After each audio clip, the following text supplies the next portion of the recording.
বাংলাদেশের অর্থনীতি এগিয়ে যাচ্ছে, আর এই অগ্রগতিকে ধরে রাখতে আমাদের প্রয়োজন হয় আন্তর্জাতিক সাহায্যের। আন্তর্জাতিক মুদ্রা তহবিলের এই আইএমএফ এর কথা তো অনেকেই শুনেছেন। আইএমএফ বাংলাদেশের অর্থনৈতিক স্থিতিশীলতায় দীর্ঘদিন ধরে গুরুত্বপূর্ণ ভূমিকা পালন করে আসছে।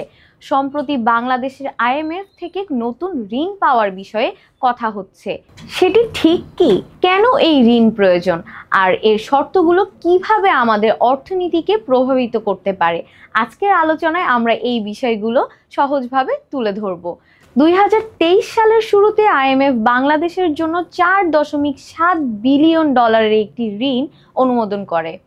এর অধীনে আমরা ইতিমধ্যে 3 কিস্তিতে $2.3 বিলিয়ন পেয়েছি, অর্থাৎ এই ঋণের প্রায় অর্ধেক এখনো পাওনা। এর সাথে নতুন খবর হলো, সম্প্রতি আইএমএফ এই প্রকল্পের সাথে আরও $1 বিলিয়ন অতিরিক্ত ঋণ সহায়তার ইঙ্গিত দিয়েছে। তবে এর সাথে কিছু বাড়তি শর্তও দিয়েছে তারা। এখন প্রশ্ন থাকতে পারে, এই নতুন ঋণের কথা আসলো কিভাবে? সংশ্লিষ্ট সূত্র থেকে জানা যায়, আগস্ট মাসে সরকার বদলের পরেই অর্থ উপদেষ্টা ডক্টর সালেহ উদ্দিন আহমেদ আইএমএফ এর কাছে নতুন করে $3 বিলিয়ন একটি প্রস্তাব পাঠায়।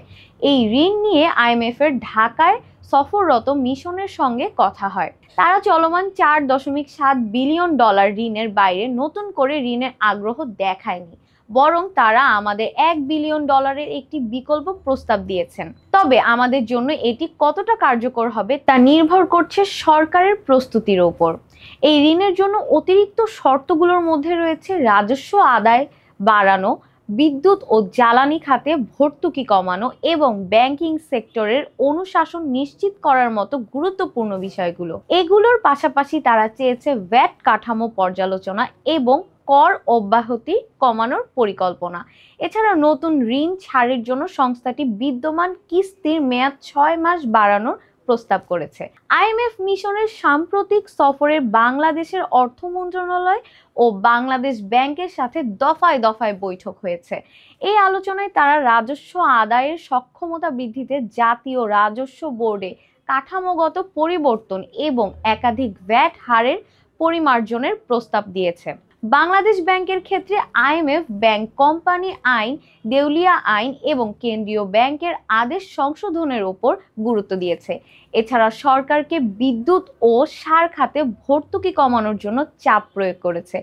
তবে বড় প্রশ্ন হলো, আমরা কি এই শর্তগুলো পূরণ করতে পারবো? আইএমএফ চায় আমরা রাজস্ব আহরণে আরো কার্যকর হই। পাশাপাশি তারা বিদ্যুৎ এবং সার খাতে ভর্তুকি কমিয়ে অর্থনৈতিক চাপ হালকা করার পরামর্শ দিচ্ছে।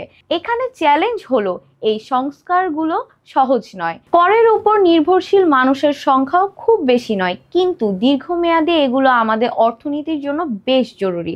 অবশ্য ইতিমধ্যে $1 বিলিয়ন প্রস্তাব আলোচনার কেন্দ্রে এসেছে। তবে আমাদের জন্য এটি কতটা কার্যকর হবে তা নির্ভর করছে সরকারের প্রস্তুতির উপর। আইএমএফ এর ঋণ শুধু অর্থ সহায়তা নয়, এটি আমাদের অর্থনীতিকে একটি নির্দিষ্ট কাঠামোয় আনতে সাহায্য করে। তবে এর শর্তগুলো পূরণ করা মানে আমাদের জনগণের ওপরও কিছুটা চাপ আসবে।